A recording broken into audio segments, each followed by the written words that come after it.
அம்புலிமாமா ராமாயணம் 48ஆம் பாகம். துயரத்தால் அறிவு கலங்கியிருந்த ராமரிடம் விபீஷணன் மற்றொரு முக்கியமான விஷயத்தையும் வெளிப்படுத்தினான். நீ நிகும்பிலே யாகம் செய்து கொண்டிருக்கும் போது இடையில் எவர் உன்னுடன் போர் புரிகிறாரோ அவர் கையால்தான் உனக்கு மரணம் நிகழும் என்று பிரம்மா இந்திரஜித்திடம் கூறியிருந்தார். இப்போது அந்த யாகத்திற்கு இடையூறு விளைவிக்க ஒரு வாய்ப்பு கிடைத்துள்ளது. அதன்பின் ராமரின் கட்டளையை பெற்று லட்சுமணன், சுக்ரீவன், அனுமன், விபீஷணன் மற்றும் வானர சேனைகளுடன் இந்திரஜித்தின் யாகத்தை தடுத்து அவனை கொல்வதற்காக புறப்பட்டான். அவர்களின் வழியில் அரக்கர் படை தடையாக நின்றது. இந்திரஜித் யாகத்தை முடிப்பதற்கு முன்பே அந்த அரக்கர் படையை அழிக்க வேண்டும் என்று விபீஷணன் லட்சுமணனிடம் கூறினான். அந்த படை அழிக்கப்பட்டால் யாகம் முடிவடையாவிட்டாலும் இந்திரஜித் வெளியே வருவான். அப்போது அவனை எளிதாக முடித்துவிடலாம். இந்த வார்த்தையை கேட்டவுடன் வானர படை அரக்கர்கள் மீது பாய்ந்தது. இரு தரப்பிலும் கடும் போர் நடந்தது. வானரர்களும் அரக்கர்களும் பெருமளவில் மடிந்தனர். ஆனால் அரக்கர்கள் வானரர்களுக்கு முன்னிலைக்க முடியாமல் அஞ்சினர். இந்த செய்தியை கேட்ட இந்திரஜித் யாகம் முடிவதற்கு முன்பே எழுந்து வந்து தேரில் ஏறினான்.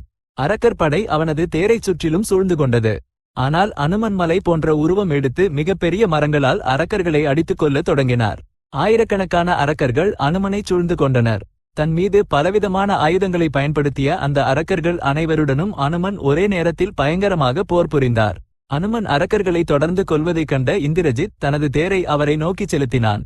இந்திரஜித் எய்த அம்புகளால் கடுமையாக காயமடைந்த அனுமன், துர்மார்க்கனே, உனக்கு உண்மையிலேயே வீரமிருந்தால் ஆயுதங்கள் இன்றி வெறும் கைகளால் என்னுடன் போர் செய் என்று கூறி அவனை நோக்கி சென்றார். இந்திரஜித் அனுமனை அம்புகளால் கொன்றுவிடுவான். நீ சென்று இந்திரஜித்தை எதிர்கொண்டு போர் புரிந்து அவனை கொல்லு என்று விபீஷணன் லட்சுமணனிடம் கூறினான்.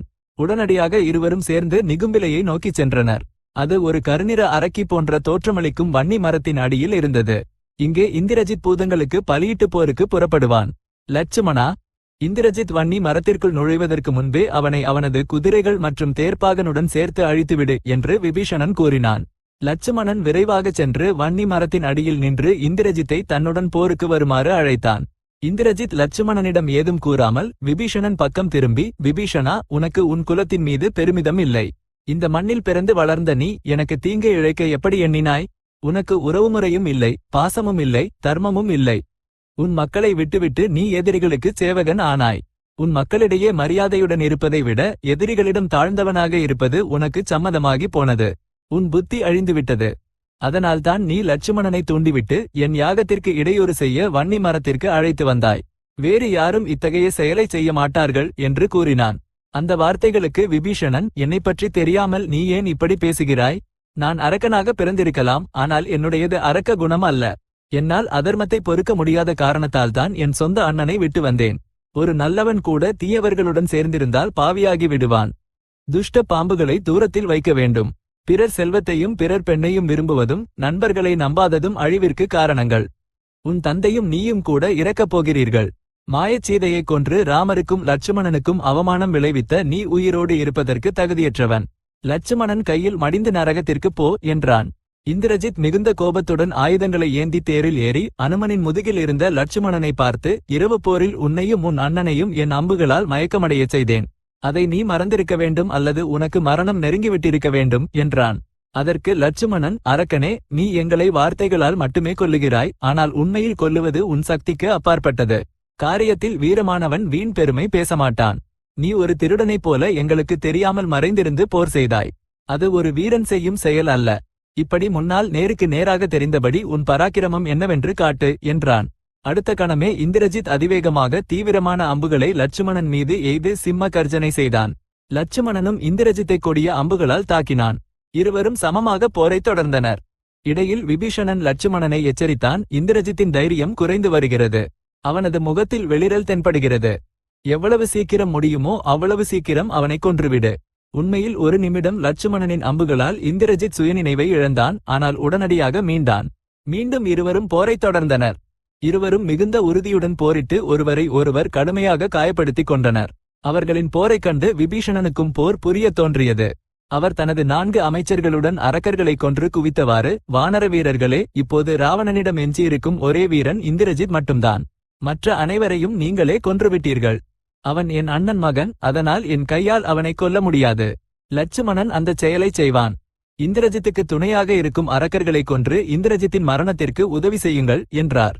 வானர வீரர்கள் மிகுந்த உற்சாகத்துடன் தங்கள் வாள்களை ஆட்டி சிம்ம கர்ஜனை செய்தபடி அரக்கர்களை தாக்கினர். இதற்கிடையில் லட்சுமணன் இந்திரஜித்தின் தேர்ப்பாகனை கொன்றான். இந்திரஜித் தனது தேரை தானே ஓட்டியபடி போரைத் தொடர்ந்தான். அப்போது 4 வானர வீரர்கள் இந்திரஜித்தின் தேர்க்குதிரைகள் மீது பாய்ந்து அவற்றை கொன்றனர். அவர்கள் அவனது தேரை உடைத்து எறிந்தனர். இந்திரஜித் தரையில் இறங்கி லட்சுமணனுடன் போரைத் தொடர்ந்தான். அவன் தனது அரக்கர்களிடம், நான் ரகசியமாக நகரத்திற்குள் சென்று மற்றொரு தேருடன் திரும்புகிறேன். நீங்கள் தடையாக நின்று வானரர்களுடன் போர் புரியுங்கள். வானரர்கள் என் வழிக்கு தடையாக வராதபடி பார்த்துக் கொள்ளுங்கள் என்று கூறினான். யாருக்கும் தெரியாமல் அவன் எப்போது சென்றான் என்று தெரியாதபடி அரக்கர்களுக்கு பின்னால் இருந்து இலங்கை நகரத்திற்குள் சென்றுவிட்டான். அவன் மற்றொரு தேரில் போர்க்களத்திற்கு திரும்பி லட்சுமணனையும் விபீஷணனையும் எதிர்கொண்டான். அவர்கள் இருவரும் அவனது சாதுரியத்தை பாராட்டினர். மீண்டும் இந்திரஜித்தும் லட்சுமணனும் போரைத் தொடர்ந்தனர். மீண்டும் ஒருமுறை லட்சுமணன் இந்திரஜித்தின் தேர்ப்பாகனை கொன்றான்.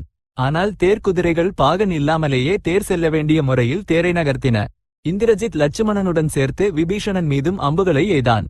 விபீஷணன் ஆத்திரமடைந்து இந்திரஜித்தின் தேர்க்குதிரைகளை தனது கதாயுதத்தால் கொன்றார். இந்திரஜித் தரையில் குதித்து ஒரு வாளை எடுத்து விபீஷணன் மீது வீசினான். லட்சுமணன் தனது அம்புகளால் அதை 10 துண்டுகளாக வெட்டினான். அதன் பிறகு இந்திரஜித்தும் லட்சுமணனும் ஒருவர் மீது ஒருவர் திவ்யாஸ்திரங்களை பயன்படுத்தினர். அவை ஒன்றையொன்று தொட்டபோது கனற்பொறிகளும் ஜுவாலைகளும் புகையும் அவ்விடத்தே கிளம்பி பெருகின. இன்னும் சிறிது நேரம் ஒருவருக்கொருவர் ஆயுதங்களை அழித்த பிறகு லட்சுமணன் ஒரு திவ்யாஸ்திரத்தால் இந்திரஜித்தின் தலையை துண்டித்தான். விபீஷணனும் வானரர்களும் சிம்ம கர்ஜனை செய்தனர். அரக்கர்கள் ஓடினர்.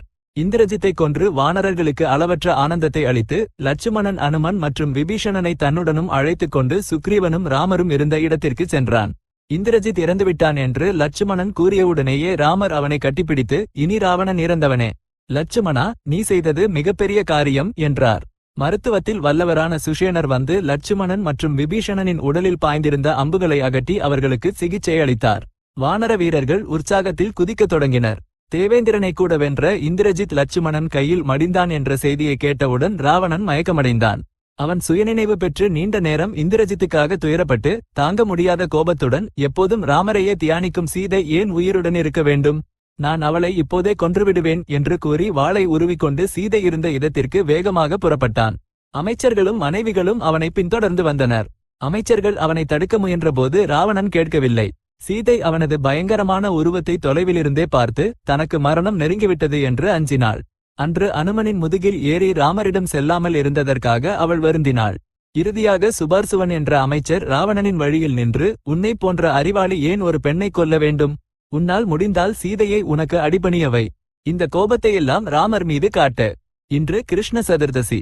போருக்கான ஏற்பாடுகளை செய்து நாளை அமாவாசை அன்று ராமர் மற்றும் லட்சுமணனுடன் போர் புரி என்றார். சுபார்சுவன் சொன்ன வார்த்தைகள் பிடித்திருந்ததால் ராவணன் வீடு திரும்பினான். அவன் தனது தளபதிகளிடம், இன்று நீங்கள் அனைவரும் சென்று ராமருடன் போர் புரியுங்கள்.